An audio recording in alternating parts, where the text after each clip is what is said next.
Oral questions, questions orales. The leader. L'honorable chef de l'opposition.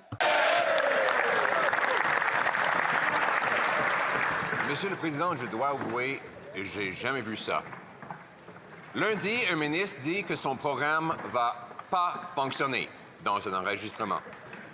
Mardi, il annonce qu'il va aller de l'avant avec ce programme. Il avait raison dans l'enregistrement. C'est un gaspillage de 700 millions de dollars enlevé de nos forces frontalières et policières pour poursuivre des chasseurs et tireurs sportifs, ce qui va mettre en danger la vie des Canadiens. À quand le premier ministre va-t-il congédier ce ministre? L'honorable ministre de la Sécurité publique. Monsieur le Président, permettez-moi de saisir cette occasion pour vous parler du programme que nous avons lancé aujourd'hui. Ce projet pilote va avoir lieu à Cap-Breton. Il y a environ... Oui, je voudrais remercier mon collègue de Cape Breton pour son soutien, mais aussi le chef de police, ainsi que tous ceux qui vont nous aider à mettre en place ce programme. C'est une bonne politique. Nous allons de l'avant. Et je crois sincèrement que nous allons pouvoir mettre en œuvre tout cela à l'échelle nationale au cours de la prochaine année. L'honorable chef de l'opposition. Dans un enregistrement, Monsieur le Président, il a admis que la saisie de 750 millions de dollars d'armes ne fonctionnera pas. Il a même proposé de payer la caution de son locataire pour le faire sortir de prison. Il a rompu la promesse libérale d'engager 1000 agents frontaliers, en même temps que 80% des crimes avec armes à feu passent par la frontière illégalement. Il a perdu 600 criminels dangereux de l'étranger dans nos rues et ignore même ce que c'est quoi un permis d'arme à feu. Il est incapable de protéger les Canadiens. À quand le premier ministre va-t-il le congédier? L'honorable ministre de la Sécurité publique. Monsieur le Président, la sécurité publique, eh bien, c'est pas un choix binaire. On peut faire les deux. Aussi bien enlever les armes de nos rues pour que les gens qui veulent aussi rendre leurs armes soient dédommagés.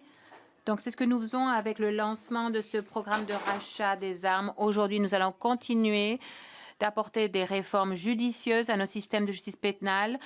Il faut aussi que la libération sous caution soit resserrée pour les récidivistes violents. Le chef de l'opposition. Eh bien, je dois admettre, Monsieur le Président, que de toutes les années, depuis que je suis ici, je n'ai jamais vu cela. Lundi, un ministre nous dit que son programme ne va pas fonctionner.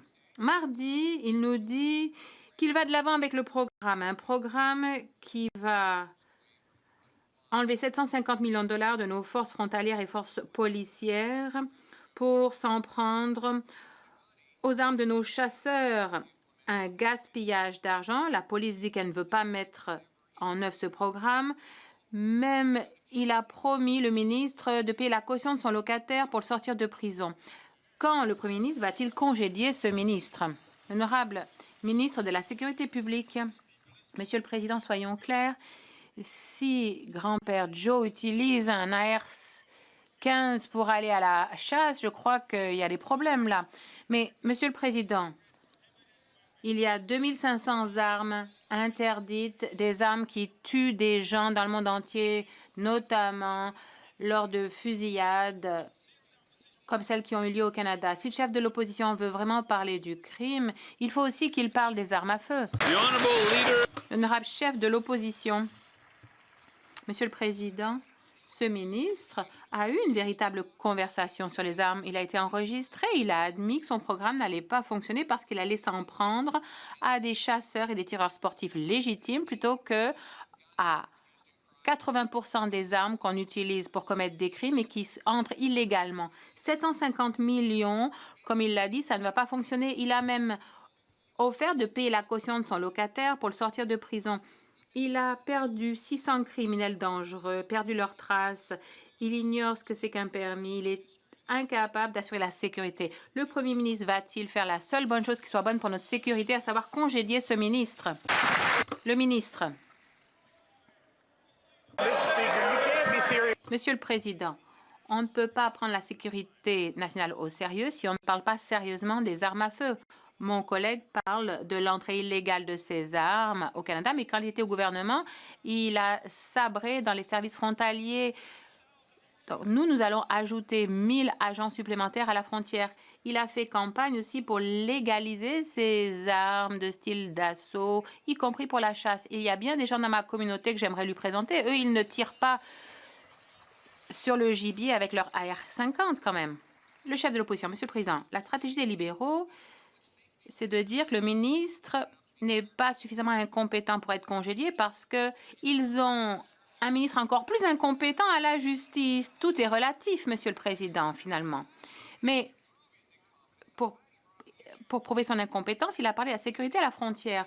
Nous avons fait une demande d'accès à l'information. On a même posé une question au gouvernement la semaine dernière pour savoir si le gouvernement avait tenu sa promesse sur les 1000 nouveaux agents à la frontière. Alors, non seulement ils n'ont pas embauché 1000 agents, mais ils n'ont pas du tout de plan de le faire.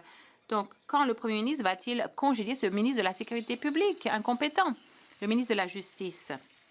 Monsieur le Président, avec le respect à mon collègue, pour ce qui est d'embaucher 1000 nouveaux agents, je renvoie mon collègue à la plateforme électorale. Les Canadiens partout au pays ont appuyé notre plateforme, notamment dans son ancienne circonscription de Carleton, pour qu'on assure la sécurité à la frontière. Les libéraux prétendent qu'il n'y a que des gens respectueux des lois qui utilisent des armes à feu. Pas du tout. Il y a aussi des criminels et nous allons sévir à leur égard. L'honorable chef de l'opposition, Monsieur le Président, c'est incroyable. Seul ce ministre qui a rendu le système d'immigration dysfonctionnel et qui a beaucoup nu au marché du logement peut nous dire de tenir ce genre de propos. Une promesse libérale, effectivement, c'est un problème.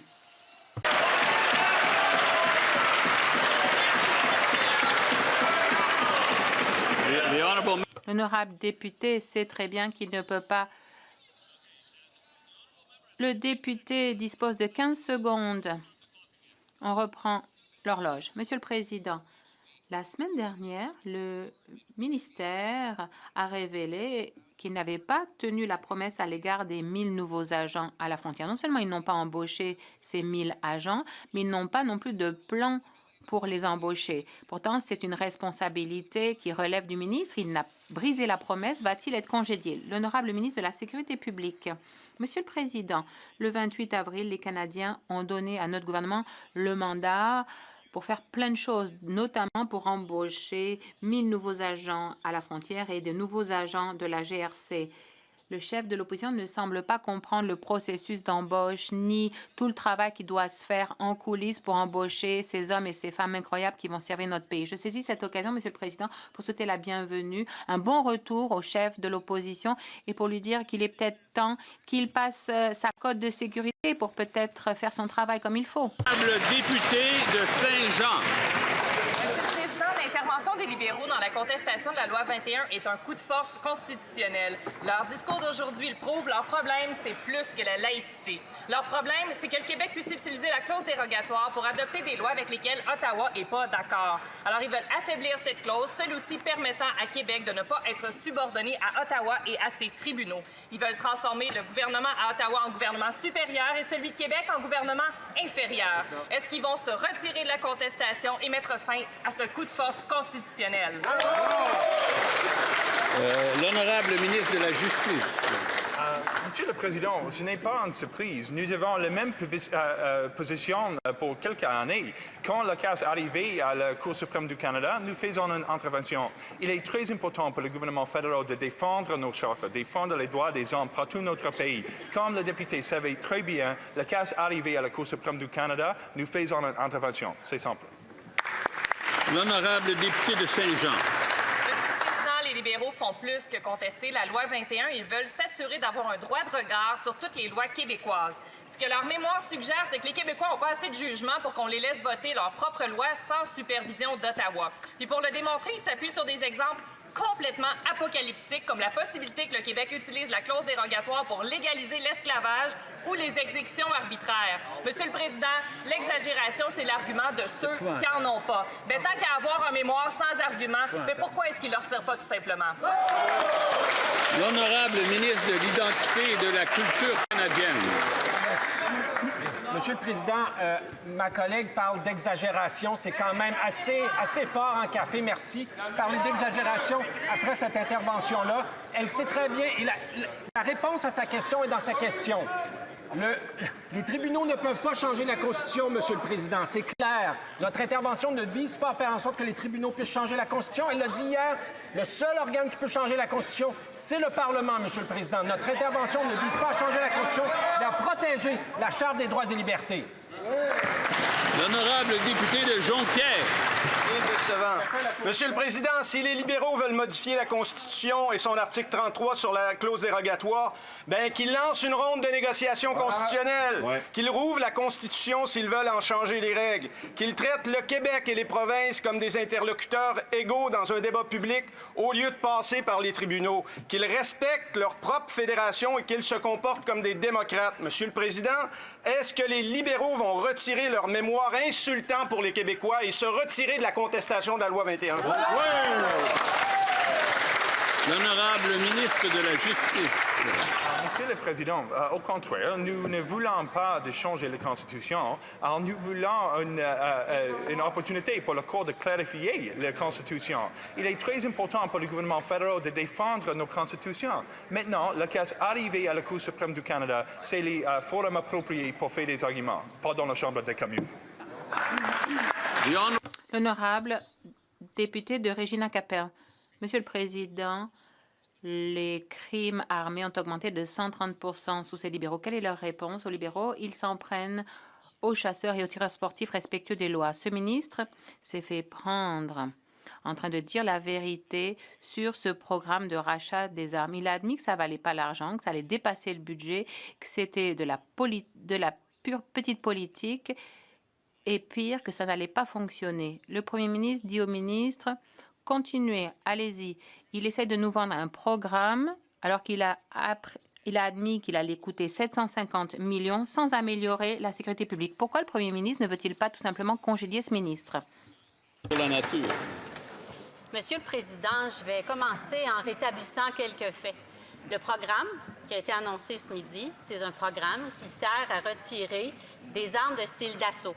Ça ne touche pas à la chasse. Je le répète, ça ne touche pas à la chasse. Tous les chasseurs raisonnables n'utilisent pas pour la chasse des armes de style d'assaut qui seront retirées.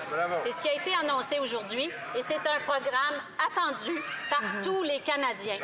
Ça a commencé en 1989 après le féminicide. C'est encore vrai aujourd'hui. On va le faire. Merci. L'honorable député de Regina Capel. Monsieur le Président, c'est le ministre de la Sécurité publique qui a remis les pendules à l'heure. Il a été pris dans un enregistrement en train de dire que ce programme ne fera rien pour la sécurité publique. Les libéraux n'enlèvent pas les armes aux criminels. Non. Ici, là, il détourne 750 millions de dollars qui auraient pu être investis pour protéger les Canadiens. C'est de l'argent qu'on enlève à la frontière où ces armes et drogues illégales pourraient être arrêtées. 750 millions qui ne sont pas versés à ces agents à la frontière qui s'en prennent aux criminels. Pourquoi le Premier ministre ne fait-il pas la bonne chose? Et pourquoi ne congédie-t-il pas ce ministre incompétent? Le secrétaire d'État pour la nature. Merci, Monsieur le Président. I'll try in English. Je vais essayer en anglais. Peut-être qu'il va comprendre un peu mieux. Ce programme vise à retirer les armes de style d'assaut qui sont mises au point pour tuer des gens, pas pour la chasse. C'est pas un gaspillage d'argent parce que les Canadiens veulent que ces armes à feu soient retirées de nos rues. Ils nous ont élus. On s'est engagé à le faire et c'est ce que nous allons faire. L'honorable député de Leeds-Grenville, Thousand Islands et Rideau Lakes. Dans un enregistrement qui a fuité, le ministre de la Sécurité publique libéral nous dit que le programme de rachat des armes à feu ne va pas assurer la sécurité des Canadiens. Et il a dit que c'était un gaspillage d'argent. On est d'accord sur les deux points, mais il continue et va de l'avant. Il s'en prend aux propriétaires d'armes à feu respectueux des lois. Le nombre de crimes armés a augmenté de 130% sous ces libéraux. Le travail du ministre est d'assurer la sécurité des Canadiens. Mais il a dit lui-même, il a admis que ce programme doté de 750 millions de dollars ne parviendra pas à assurer cette sécurité. Le premier ministre va-t-il congédier son ministre? Le ministre de la Sécurité publique. Merci, Monsieur le Président. Écoutez, j'apprécie l'occasion qui m'est donnée de préciser ce que nous sommes en train de faire. D'abord et avant tout, ce qu'a dit le député n'est pas factuel, fondé sur des faits. J'appuie cette politique, c'est pourquoi je l'ai présentée aujourd'hui à 12h30, accompagné de plusieurs de mes collègues, ainsi que des chefs de police de Cap-Breton ou le commissaire adjoint de la GRC, pour annoncer ce programme de dédommagement, un projet pilote qui aura lieu d'abord en Nouvelle-Écosse et qui ensuite sera appliqué ailleurs pour enlever ces armes de nos rues. La députée de Lethbridge. Ah, pardon, j'ai fait une erreur. Leeds, Grenville, Thousand Islands et Rideau Lakes. Monsieur le Président, il faudra accepter mes excuses si je ne crois pas le ministre de la Sécurité aujourd'hui, mais je crois ce qu'il a dit lundi, quand il a dit que c'était un gaspillage d'argent, ce programme, et que ce n'était pas une bonne idée. Pourquoi est-ce qu'il a offert de payer la caution de son copain pour le sortir de prison à ce moment-là? Il savait très bien que ce programme allait s'en prendre à les propriétaires d'armes à feu respectueux des lieux. La police provinciale de l'Ontario a annoncé déjà qu'elle ne voulait pas participer à ce programme, tout comme les travailleurs des postes. Le premier ministre va-t-il tout simplement congédier le ministre qui est incompétent? Le ministre de la Sécurité publique. Monsieur le Président, cet après-midi, nous avons pu lancer le programme de dédommagement pour racheter ces armes à feu de style d'assaut. On a commencé par la Nouvelle-Écosse avec un projet pilote qui va durer de 5 à 7 semaines. Ensuite, nous allons dérouler le reste du programme partout au Canada. C'est ce que les Canadiens nous ont dit qu'ils voulaient. Le 28 avril, ils nous ont donné ce mandat et c'est ce que nous allons mettre en œuvre. Nous voulons que ces armes à feu interdites dans les AR-50 ne soient plus dans nos rues. Merci. La députée de Lethbridge. Monsieur le Président, la réalité, c'est que après avoir libéré des criminels violents et après s'en être pris à des citoyens respectueux des lois, comme les tireurs sportifs ou les chasseurs, on voit que le nombre de crimes armés a augmenté de 130% sous le gouvernement libéral. Le ministre de la Sécurité publique a admis que c'était tout simplement une confiscation d'armes à feu, que ça n'allait rien faire de bon pour les Canadiens. Il a avoué qu'il ne savait pas ce qu'était un RPAL. Il a parrainé un projet de loi qui porte atteinte aux libertés civiles. Il est empêtré dans des problèmes de conflit d'intérêts. Le Premier ministre va-t-il faire enfin la bonne chose et va-t-il congédier ce ministre incompétent? L'honorable secrétaire d'État pour le développement rural. Merci beaucoup, Monsieur le Président. Ma collègue a parlé en français et ensuite elle a parlé en anglais et les conservateurs n'ont toujours pas compris ce qu'elle a dit. Alors je vais parler plus lentement pour eux, Monsieur le Président. Il ne s'agit pas de s'en prendre à des chasseurs ni d'empiéter sur les droits des gens qui sont en train de respecter les lois. Il y a bien des gens dans le nord de la Saskatchewan, en région rurale, qui aiment la chasse. On ne s'en prend pas aux chasseurs. On veut juste arrêter la violence, arrêter les AK-47 qui traversent nos frontières.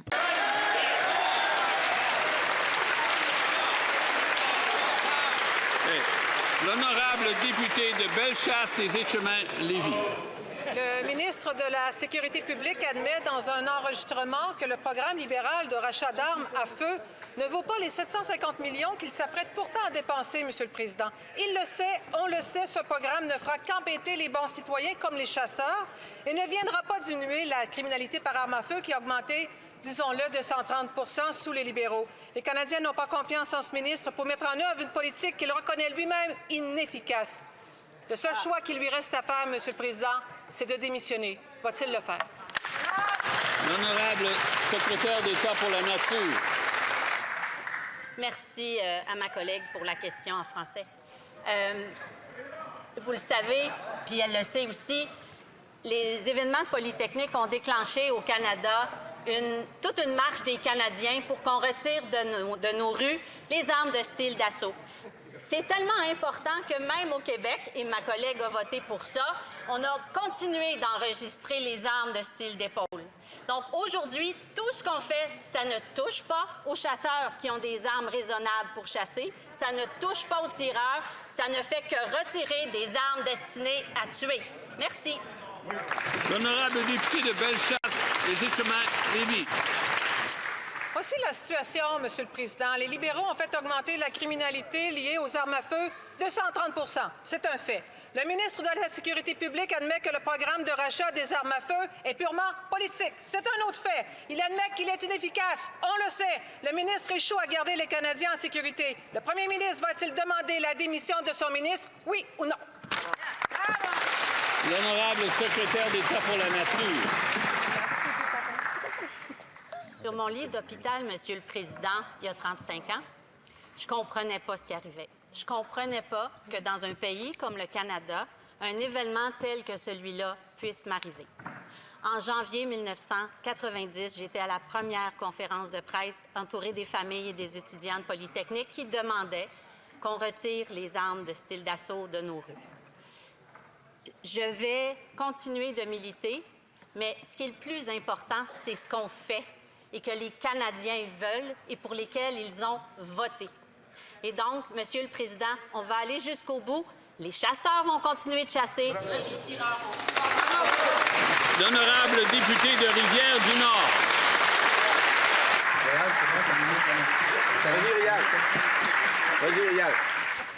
Monsieur le Président, la contestation de la loi 21 par les libéraux va beaucoup plus loin que la laïcité de l'État. Ce qu'ils nous disent avec leur mémoire, c'est « on les a vus aller, les Québécois, avec leur laïcité. Rendus là, ils seraient même capables de fermer les églises ou fermer les journaux si Ottawa ne les empêche pas. » Monsieur le Président, les libéraux veulent affaiblir la clause dérogatoire pour que le fédéral et, évidemment, les juges nommés par le fédéral aient le dernier mot sur toutes les lois votées au Québec, Monsieur le Président. Au Québec, on appelle ça une mise en tutelle. Au Canada, je ne sais pas, le ministre peut peut-être nous renseigner.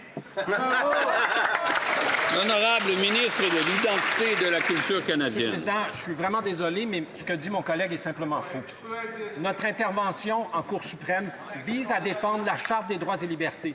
Nous sommes le parti de la Charte. Nous l'avons toujours défendue. Nous allons toujours continuer de la défendre. Pas plus tard que la semaine dernière, il y a une province qui a annoncé qu'elle allait utiliser dans 3 projets de loi, en même temps, la clause non-obstant, Monsieur le Président. 3 projets de loi, une seule province. Nous voulons que, quand les provinces et les territoires décident d'utiliser la clause non-obstant, les tribunaux puissent dire aux citoyens et citoyennes de ces provinces-là, vos droits sont violés. C'est ce que nous demandons à la Cour suprême, Monsieur le Président. L'honorable député de Rivière-du-Nord. Modifier l'article 33 dans sa portée, ça s'appelle pas défendre la Charte. Monsieur le Président, les libéraux veulent que la loi 21 sur la laïcité de l'État puisse être renversée. Ça, c'est clair comme de l'eau de roche. Mais leur démarche va plus loin. Ils veulent se donner le dernier mot et assujettir les lois du Québec à leur permission et à celles des juges qui sont nommés par Ottawa. Les libéraux veulent réaliser leur plus vieille ambition, Monsieur le Président. Tout décider à la place de tout le monde dans ce Canada-là. Mais si c'est ça l'espace qu'on réserve aux Québécois, je me demande bien ce qu'on fait encore ici. L'honorable ministre de l'Identité et de la Culture canadienne. Monsieur le Président, j'aimerais rappeler à mon collègue que lors de la dernière élection, les Québécois et les Québécoises ont choisi d'élire 2 fois plus de libéraux que de représentants du Bloc québécois. 2 fois plus. Pourquoi ils ont fait ça? Parce qu'ils savent qu'on va être là pour défendre leurs droits, mais qu'ils savent également qu'on est capable de travailler avec les provinces et les territoires. Pas plus tard qu'au début de la semaine dernière, j'étais avec 2 représentants du gouvernement du Québec pour annoncer un projet de 20 000 logements, dont 10 000 logements hors marché, Monsieur le Président. Nous sommes capables de travailler avec les provinces et les territoires tout en défendant la Charte des droits et libertés. L'honorable député de Brantford-Brent, Sud Six Nations. Le ministre de la Sécurité publique a pour priorité absolue d'assurer la sécurité des Canadiens. Mais en lieu de cela, il gaspille l'argent des contribuables dans un programme de rachat des armes et il admet qu'il va échouer. L'Association des policiers de Toronto a dit que ce programme était inutile et elle a raison parce que presque toutes les armes à feu utilisées pour commettre des crimes à Toronto l'année dernière venaient clandestinement des États-Unis en grande majorité. Le ministre, pourtant, s'en prend aux Canadiens respectueux des lois et il sait pertinemment bien que ce programme ne va pas fonctionner. Le ministre a donc failli à sa mission. Le premier ministre va-t-il le congédier pour son incompétence? La sécurité publique. Monsieur le Président, je ne comprends pas pourquoi les conservateurs sont contre le fait qu'on enlève toutes ces armes de nos rues. Je ne comprends pas pourquoi les AR-50 sont nécessaires pour chasser. Je ne chasse pas personnellement, Monsieur le Président, mais j'ai parlé à bien des chasseurs et bon nombre m'ont dit que les AR-50 ne devraient pas se retrouver dans nos rues et nos collectivités. Et c'est ce qu'on fait aujourd'hui. Notre plan qu'on a lancé aujourd'hui à Cabreton et qui sera ensuite appliqué ailleurs au pays, vise à enlever ces armes dangereuses de nos rues.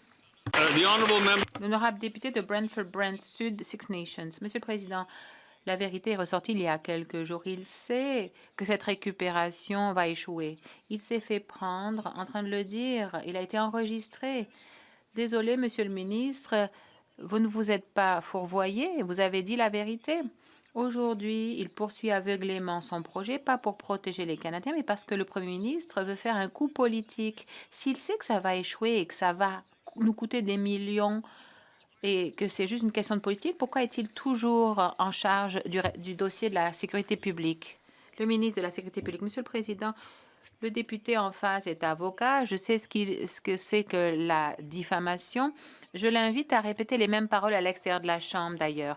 Mais je lui dirai, Monsieur le Président, que le programme que nous avons lancé aujourd'hui est un programme grâce auquel nos collectivités seront plus sécuritaires. Je n'arrive plus à entendre, dit le Président. Je fais de mon mieux, mais c'est très difficile d'entendre. Alors, écoutez, je demande à l'honorable ministre peut-être de reprendre au début parce que je n'ai rien entendu de ce qu'il nous disait. Monsieur le Président, je sais que le député d'en face qui vient de me poser la question est avocat. Je sais qu'il connaît le droit en matière de diffamation et je l'invite à répéter ses propos à l'extérieur de la Chambre, justement. Ce que je lui répondrai, c'est que nous avons lancé un programme aujourd'hui grâce auquel nos collectivités seront plus sécuritaires, la sécurité des Canadiens sera assurée. Nous allons dédommager les gens qui voudront bien remettre leurs armes prohibées ou interdites. Nous allons donc les dédommager. Nous voulons aussi réformer la loi en matière de libération sous caution pour que nos rues soient plus sécuritaires.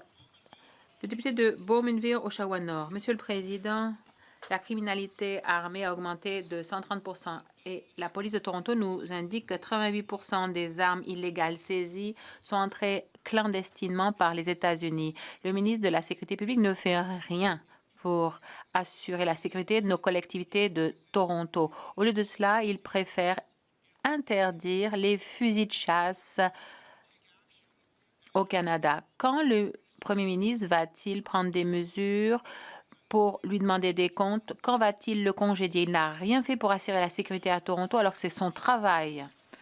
Le ministre de la Sécurité publique, ou plutôt la secrétaire parlementaire. Monsieur le Président, notre gouvernement a investi des sommes historiques pour assurer la sécurité à la frontière, pour empêcher ces armes illégales d'entrer sur le territoire canadien. Nous continuerons de présenter des lois qui vont resserrer le système de libération sous caution et le prononcé de la peine. Il y a eu beaucoup de fusillades qui ont eu lieu au Canada et aux États-Unis. On devrait en tirer des leçons et faire interdire ces armes d'assaut et peut-être les retirer de nos rues. Charlebourg, Haute-Saint-Charles. Monsieur le Président, avec ce ministre de la Sécurité publique, c'est échec après échec. Augmentation de 130 % des crimes commis avec une arme à feu. Il a été pris en flagrant délit, admettant que le programme libéral de confiscation des armes à feu est motivé pour des raisons politiques. Et maintenant, il échoue à la frontière en laissant des réseaux mafieux africains s'infiltrer et exploiter les Québécois les plus vulnérables. Est-ce que le Premier ministre va mettre son ministre à la porte? L'honorable secrétaire d'État pour la Nature.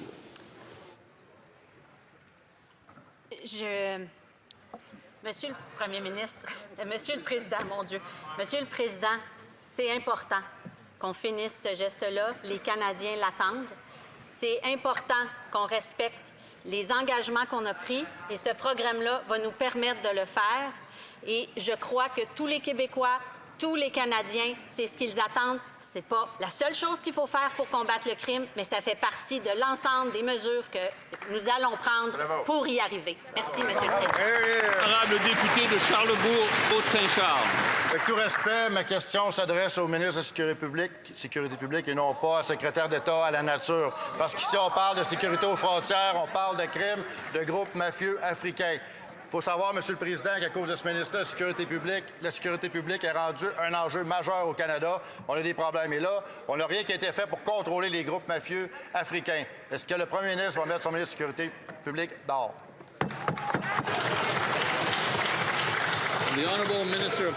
Le ministre de la Sécurité publique. Merci, M. le Président. J'aimerais mettre le député en garde. Il doit faire attention à ce qu'il dit relativement à ce groupe dont il parle. Ça frôle le racisme. Alors, je le mets en garde. Mais soyons clairs, Monsieur le Président. Nous investissons dans nos frontières.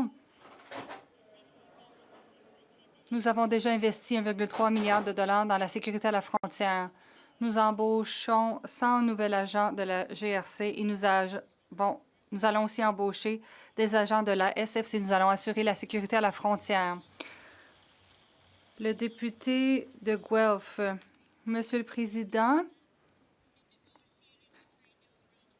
nous faisons un travail pour négocier de nouveaux accords commerciaux à travers le monde. Les tarifs injustes des États-Unis nuisent aux entreprises de toute taille au pays, y compris le secteur manufacturier et agroalimentaire dans ma circonscription de Guelph. Le ministre responsable de FedDev pourrait-il décrire les nouveaux programmes mis en place pour les soutenir en ces temps difficiles et expliquer comment ils peuvent y avoir accès? L'honorable ministre de l'Intelligence artificielle et de l'Innovation. Monsieur le Président, j'aimerais remercier mon collègue de Guelph pour son excellente question et son travail inlassable au nom de ses électeurs et des entreprises locales. Avec ses industries sidérurgiques et automobiles qui emploient plus de 8 millions de travailleurs, le sud de l'Ontario est l'une des régions les plus durement touchées par les droits de douane. Cet été, j'ai parlé des entreprises comme des organismes comme l'Organisme de développement économique et on m'a dit que FedDev fait un bon travail pour créer de nouveaux emplois. C'est pourquoi notre initiative régionale de réponse aux droits de douane est ouverte aux demandes. Et c'est pourquoi notre caucus est fier. Le député de Kamloops, Thompson Nicolas. Monsieur le Président, le ministre de la Sécurité publique a comme principale responsabilité de garder les Canadiens en sécurité. Et il a échoué. Dans un rapport secret, il dit « Ne me demandez pas quelle est la logique ». Et je suis d'accord, je ne vois pas la logique non plus. Les crimes commis avec des armes à feu sont en hausse. Les mises en liberté sous conditions sont perçues comme une blague. Et maintenant, tout dans ce dossier est un gâchis. Pourquoi le premier ministre ne met-il pas à la porte son ministre de la Sécurité publique, le ministre de la Justice? Monsieur le Président, lorsqu'il est question de sécurité au public, nous sommes d'accord pour dire qu'il y a du travail à faire en matière de réforme des mises en liberté sous caution. C'est pourquoi nous mettons en place des mesures législatives à cet égard. Mais le gouvernement et l'opposition ne sont pas d'accord quant aux armes d'assaut. Les Canadiens que je rencontre dans toutes les provinces croient qu'il est logique de retirer des rues les armes qui sont conçues pour tuer des gens. Le député de Kamloops, Thompson Nicolas. Il dit que nous sommes en désaccord. Eh bien, parlons-en. Les arrestations, les condamnations avec sursis pour les gens qui commettent des fusillades. Ce ministre a un travail, c'est de nous garder en sécurité. 742 millions de dollars iront à un programme en lequel il ne croit même pas. Combien d'agents de la GRC est-ce que ça pourrait nous permettre d'embaucher? Combien d'agents à la frontière? C'est un gâchis. La question est la suivante. Quand le premier ministre va-t-il le mettre à la porte? Le secrétaire d'État pour la lutte contre la criminalité. Monsieur le Président, nous prenons les crimes, tous les types de crimes, très au sérieux. Et c'est pourquoi notre deuxième projet de loi en cette Chambre a été le projet de loi C2 pour que nous donnions à nos organismes d'application de la loi les outils dont ils ont besoin pour lutter contre le crime organisé, pour lutter contre les criminels qui parcourent nos rues. Mais nous n'avons pas besoin d'AR-15 au pays, Monsieur le Président. Cette arme a été conçue pour tuer des êtres humains. Alors, j'aimerais demander aux conservateurs, pourquoi êtes-vous du côté de la criminalité?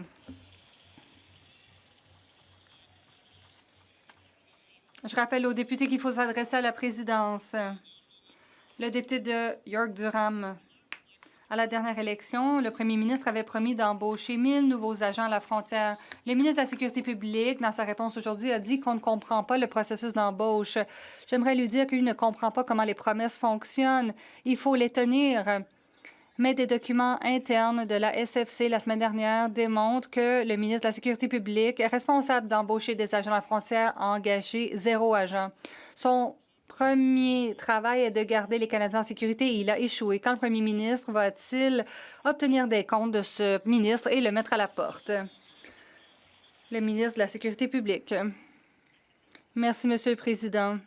Nous avons fait une promesse à la dernière campagne électorale. Le 28 avril, les Canadiens nous ont donné un mandat et nous respectons ces promesses cet après-midi. Nous avons lancé un programme d'indemnisation au Cap-Breton. Le programme a été lancé et les propriétaires qui ont des armes interdites peuvent les remettre aux agences d'application de la loi. Ensuite, ils seront avisés de l'indemnisation. Ce programme sera lancé ailleurs au pays dans les semaines à venir. Le député de York-Durham. Monsieur le Président, le ministre dit qu'il prend la question au sérieux, mais ses réponses nous disent autre chose. Non seulement il n'a pas embauché d'agents à la frontière, il n'a même pas de plan pour les embaucher. Il n'a pas gardé la promesse du gouvernement, il n'a pas embauché de nouveaux agents. Il n'a pas mis fin à la contrebande d'armes à feu. Il n'a pas gardé les Canadiens en sécurité. C'est son seul travail. Alors, le premier ministre va-t-il obtenir des comptes de ce ministre et le mettre à la porte? Monsieur le Président, nous avons hâte d'accueillir les 1000 nouveaux agents de la GRC et de l'ASFC parmi les agents de service de première ligne. À Regina, Monsieur le Président, j'ai parlé aux formateurs et ils sont prêts à former les 1000 nouveaux agents. Nous allons les accueillir au cours des prochaines années.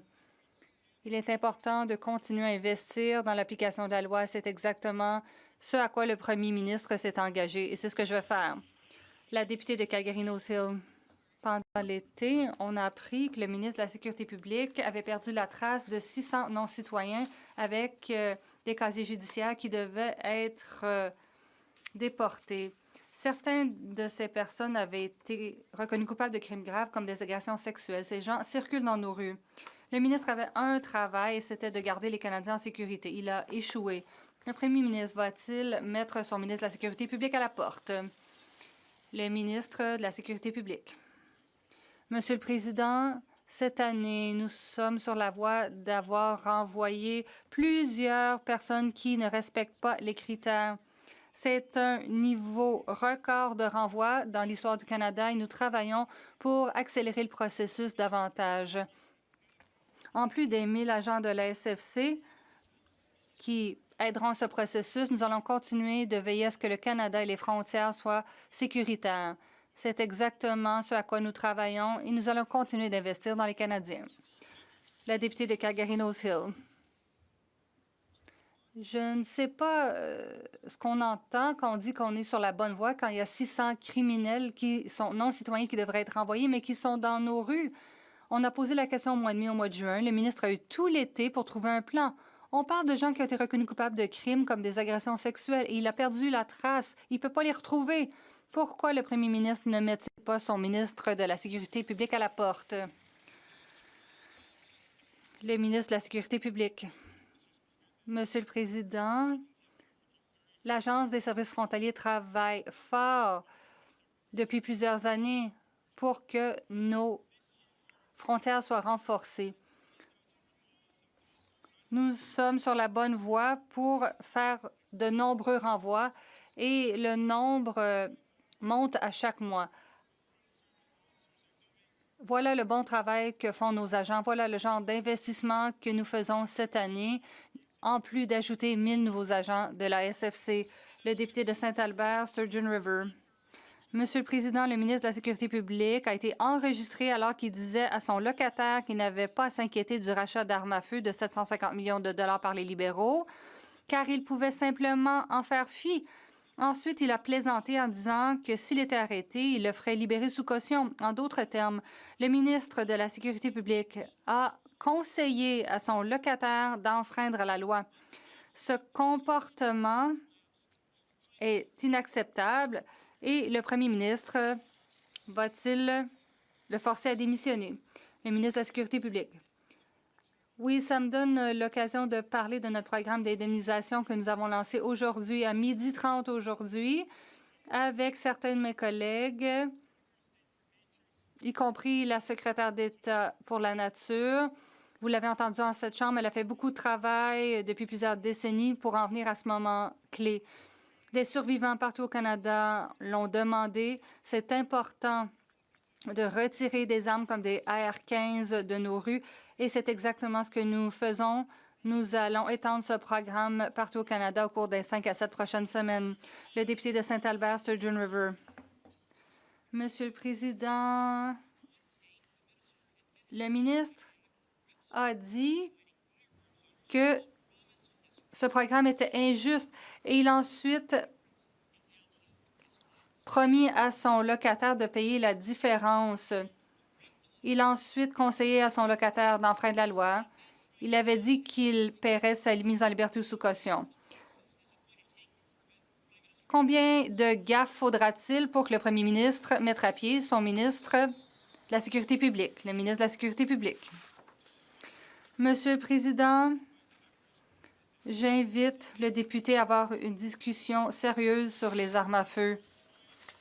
Quand on parle de crimes, nous voulons travailler ensemble pour rendre nos communautés plus sécuritaires.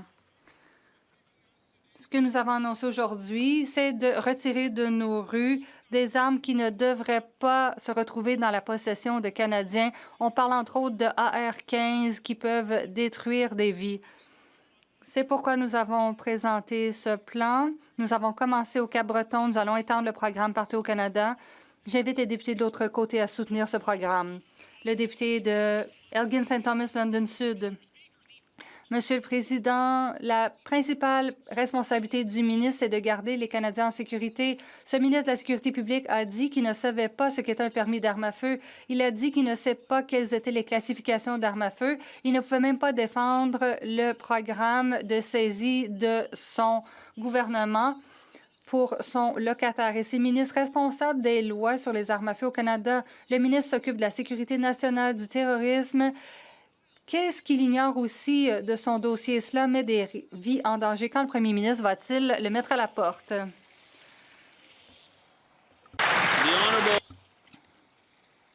Le ministre de la Sécurité publique. Monsieur le Président, le député de l'autre côté, à ce qu'on me dit, comprend les armes à feu. J'ai une question simple pour lui, Monsieur le Président.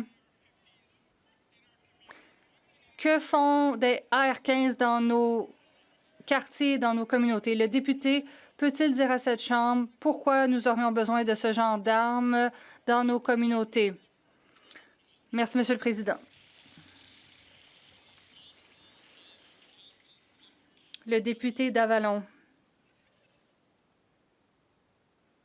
Monsieur le Président, la saison des feux de forêt 2025 a été la deuxième en importance depuis le début des relevés, avec des communautés à travers le pays confrontées à la dévastation et des milliers de Canadiens contraints de quitter leur domicile. Le ministre de la Gestion des urgences et de la résilience des collectivités peut-il informer la Chambre des mesures prises par le gouvernement pour aider les Canadiens à lutter contre les incendies de forêt? L'honorable ministre. Monsieur le Président, tout d'abord, je tiens à remercier les premiers intervenants, les responsables de la gestion des urgences et les membres des Forces armées canadiennes dont le travail sur le terrain a permis de sauver des vies et de protéger des collectivités. Nous avons été là pour Terre-Neuve et Labrador pendant ces feux de forêt historiques. Nous avons aussi soutenu le Saskatchewan, le Manitoba, l'Ontario et la Nouvelle-Écosse. Les provinces et les territoires se sont entraidés avec plus de ressources lorsque nécessaire. Beaucoup de gens devront attendre longtemps, mais nous allons continuer à aider les Canadiens avec détermination. Le député d'Edmonton Gateway. Garder les Canadiens en sécurité est la principale responsabilité du ministre de la Sécurité publique. Mais les cas d'extorsion sont en hausse au pays. La police de Surrey dit que le nombre de cas enquêtés depuis juin a triplé. Les Canadiens continuent de vivre dans la peur. Ils craignent d'être fusillés ou de voir leur entreprise incendiée. Le ministre, lui, continue de faire des promesses vides d'agents supplémentaires, mais ils n'ont pas encore été embauchés. Le ministre n'a pas réussi à garder les Canadiens en sécurité contre les gangs et l'extorsion. Quand le premier ministre le mettra-t-il à la porte? Le secrétaire d'État. Monsieur le Président, l'extorsion est illégale au Canada. Elle est assortie de peines sévères. Il n'est pas légal de faire de l'extorsion. Il y a des peines minimales. Nous avons créé un groupe de travail qui surveille les cas d'extorsion et de nombreuses arrestations ont eu lieu. Nous n'arrêterons pas là. Nous allons continuer de lutter contre ce crime et les criminels seront mis derrière les barreaux. Le député d'Abbotsford Sud, Langley. Monsieur le Président, la principale responsabilité du ministre est de garder les Canadiens en sécurité. Les cas d'extorsion ont augmenté de 330 %, en particulier dans ma circonscription d'Abbotsford, Langley Sud. La gang Bishnoi terrorise nos communautés et revendique la responsabilité d'actes de violence généralisés au Canada. Ce groupe, en le désignant comme entité terroriste, devra faire face à plusieurs contraintes. Le premier ministre va-t-il mettre ce ministre à la porte pour son bilan atroce? Monsieur le Président, la sécurité publique est la priorité de ce nouveau gouvernement. La sécurité nationale fait des recommandations relativement aux entités terroristes. Ce travail se poursuit et nous espérons avoir une décision très bientôt. Le député de Calgary-Skyview. Monsieur le Président, les cas d'extorsion ont augmenté de 330 %. Samedi dernier, ma communauté a été ciblée par des terroristes de la gang Bishnoi qui ont procédé à une fusillade et une tentative d'extorsion. Ce gang terrorise des communautés comme la mienne. Mais le ministre n'a pas réussi à ajouter ce groupe à la liste des entités terroristes. Ma question est simple. Le ministre va-t-il démissionner ou le premier ministre le mettra-t-il à la porte aujourd'hui? La secrétaire d'État. Monsieur le Président, c'est la GRC qui a exposé le gang Bishnoi au pays comme organisme qui travaille dans nos quartiers. C'est un crime que de faire de l'extorsion. Nous avons créé un groupe de travail pour régler cette question. Nos experts de la sécurité nationale font une évaluation indépendante de l'ajout de ce groupe à la liste. J'espère que nous aurons une décision bientôt, ce qui nous permettra de garder nos communautés en sécurité. Le député d'Hamilton Centre. Monsieur le Président, le nouveau gouvernement du Canada a été élu sur la promesse de dépenser moins, d'investir davantage et de rendre le gouvernement plus efficace. Le président du Conseil du Trésor peut-il informer la Chambre des derniers développements concernant l'examen des formalités administratives qu'il a récemment lancé et expliquer en quoi cela contribuera à assurer une prestation de services plus efficace pour les Canadiens? Le président du Conseil du Trésor. Merci, Monsieur le Président. Je tiens à remercier mon collègue pour sa question. Comme il l'a mentionné, le nouveau gouvernement du Canada a été élu et prend des mesures. Nous limitons les formalités administratives et nous mettons en place des services plus rapides pour les Canadiens. Nous avons reçu près de 50 propositions depuis que nous avons lancé notre examen. Ces initiatives rendront le gouvernement plus efficace pour avoir l'économie la plus forte des pays du G7 et pour construire un Canada plus fort. Le député de Portneuf, Jacques Cartier. Monsieur le Président, quel autre beau gâchis de ce gouvernement libéral avec le dossier des armes à feu? La criminalité a augmenté de 130 % sous les libéraux et le ministre se trompe de cible en s'attaquant aux honnêtes citoyens, chasseurs et tireurs sportifs. Le nouveau ministre de la Sécurité publique dit en privé que c'est un gaspillage d'argent, le fameux rachat d'armes, que le budget va exploser. Mais sous la pression du PM, il doit hypocritement poursuivre le programme. Le ministre n'a plus de légitimité. Quand le premier ministre va le congédier? L'honorable secrétaire d'État à la nature. Oui. Merci, Monsieur le Président. Merci à mon collègue pour sa question. Les Canadiens souhaitent vivre dans un univers en sécurité et depuis 35 ans, ils savent que des armes de style d'assaut peuvent commettre des massacres au Canada. C'est arrivé à moi, c'est arrivé à d'autres collègues, à d'autres citoyens du Canada à Portapique, c'est arrivé un peu partout au Canada. Et ce qu'on va faire aujourd'hui, qui commence au Cap-Breton, et je remercie l'équipe du Cap-Breton qui démarre ce programme-là pilote, on va retirer de nos rues les armes de style d'assaut pour faire de notre pays un pays plus sécuritaire. Merci.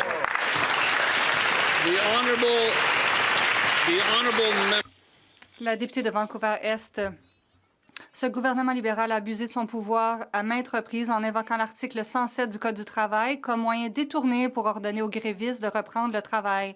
Il a fait avec les cheminots, les débardeurs et les postiers, puis il a essayé avec les agents de bord d'Air Canada.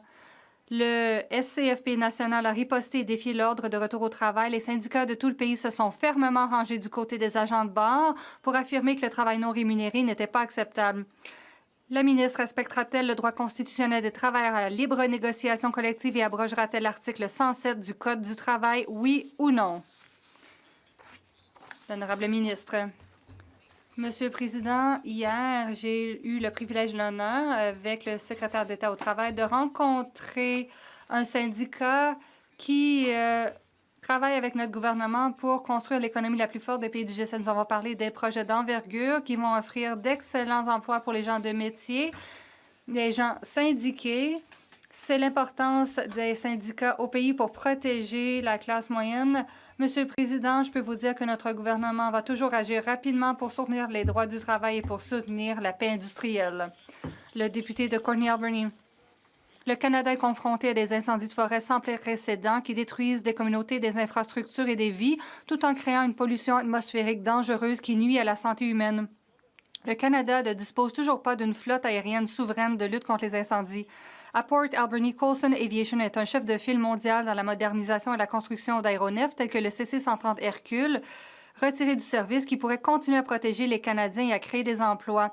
Le gouvernement s'engagera-t-il dans ce budget à mettre en place une flotte nationale permanente de lutte aérienne contre les incendies afin que le Canada puisse défendre nos communautés contre les catastrophes climatiques tout en respectant ses obligations envers l'OTAN? Le ministre de la Gestion des urgences et de la résilience des communautés. Monsieur le Président, nous vivons dans une nouvelle réalité avec des désastres qui sont plus graves et plus courants. Nous travaillons avec les provinces et les territoires et les partenaires autochtones et d'autres intervenants pour renforcer la coordination et la capacité. Pendant l'été, j'ai rencontré des premiers intervenants, des autorités locales et des gens des Forces armées canadiennes pour entendre parler de leur expérience en matière d'incendie de forêt cette saison. Nous verrons est-ce que les communautés ont les outils nécessaires pour se remettre et reconstruire.